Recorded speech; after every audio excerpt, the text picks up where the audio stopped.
प्रिय भक्तजनों, जय श्री कृष्णा। भाद्रपद मास के शुक्ल पक्ष की एकादशी को पद्म एकादशी या वामन एकादशी के नाम से जाना जाता है। इसे परिवर्तनीय एकादशी के नाम से भी जाना जाता है। इस दिन भगवान विष्णु की पूजा की जाती है। माना जाता है कि इस दिन भगवान विष्णु नींद के दौरान करवट लेते हैं। हर महीने में एक एकादशी आती है। एकादशी के दिन व्रत रखने से या पूजा करने से मनोकामना पूरी होती है, पाप नष्ट हो जाते हैं। एकादशी के दिन भगवान विष्णु की पूजा की जाती है। इनमें से एक एकादशी है जो परिवर्तनीय एकादशी है। इसे पद्मा एकादशी और वामन एकादशी के नाम से भी जाना जाता है। इस दिन भगवान विष्णु अपनी शैया पर सोते हुए अपनी करवट बदलते हैं, इसलिए इसे परिवर्तनीय एकादशी कहा जाता है। इसी दिन दानव बलि, जो कि एक धर्मपरायण दैत्य राजा था जिसने तीनों लोकों में अपना स्वामित्व स्थापित किया, उससे भगवान विष्णु ने वामन रूप में उसका सर्वस्व दान में ले लिया था एवं उसकी भक्ति से प्रसन्न होकर अपनी एक प्रतिमा को राजा बलि को सौंप दिया था। इस प्रकार इसे वामन जयंती कहा जाता है।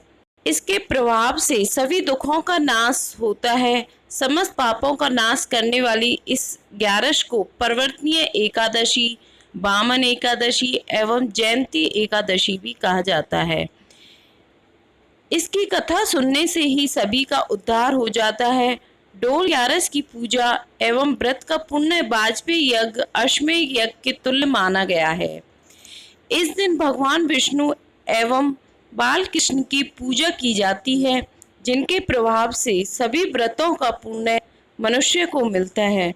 इस दिन विष्णु के अवतार वामन देव की पूजा की जाती है। उनकी पूजा से त्रिदेव पूजा का फल मिलता है। इस दिन माता यशोदा ने अपने कृष्ण को सूरज देवता के दर्शन करवाकर उन्हें नए कपड़े पहनाए एवं उन्हें शुद्ध कर धार्मिक कार्यों में सम्मिलित किया। इस प्रकार इसे डोल 11 भी कहा जाता है। भगवान कृष्ण के आगमन के कारण गोकुल में जश्न हुआ था, उसी प्रकार आज तक इस मेले एवं झांकियों का आयोजन किया जाता है। माता यशोदा की गोद भरी जाती है। कृष्ण भगवान को डोले में बैठाकर झांकियां सजाई जाती हैं। इस दिन अपनी मान्यताओं के अनुसार पूजा एवं व्रत रखते हैं। 11 के व्रत का महत्व हिंदू धर्म में सबसे अधिक होता है। इससे भी चौमासी में आने वाली 11 को अधिक महत्व दिया जाता है। डोल 11 परिवर्तनीय एकादशी के दिन भगवान विष्णु की पूजा की जाती है। इस दिन चावल, दही एवं चांदी का दान उत्तम माना जाता है। व्रत जगा कर पूरे जश्न के साथ यह व्रत पूरा किया जाता है। इसी कथा के श्रवण मात्र से ही मनुष्य के पापों से मुक्ति मिलती है।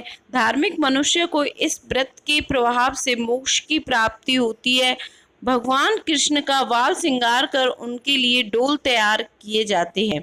जल झूलनी एकादशी व्रत की कथा इस प्रकार है।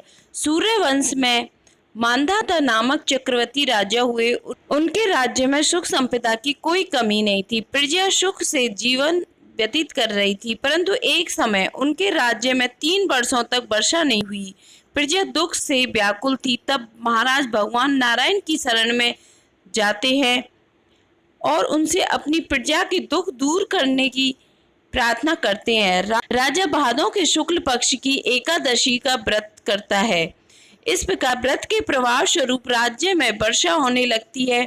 सभी प्रकार के कष्ट दूर हो जाते हैं। राज्य में पुनः खुशियों का वातावरण छा जाता है।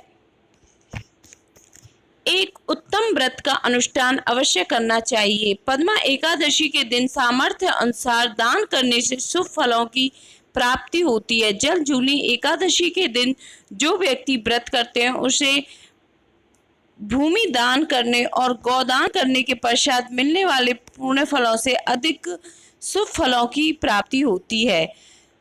सत्ययुग में प्रहलाद के पुत्र दैत्यराज बलि ने स्वर्ग लोक पर अधिकार कर लिया था। सभी देवता इस विपत्ति से बचने के लिए भगवान विष्णु के पास गए। तब भगवान विष्णु ने कहा कि मैं स्वयं देव माता अदिति के गर्भ से उत्पन्न होकर तुम्हें स्वर्ग का राज्य दिलाऊंगा।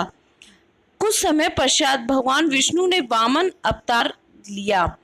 एक बार जब बलि महान यज्ञ कर रहा था, तब भगवान वामन बलि की यज्ञशाला में गए और राजा बलि से 3 पग धरती दान में मांगी।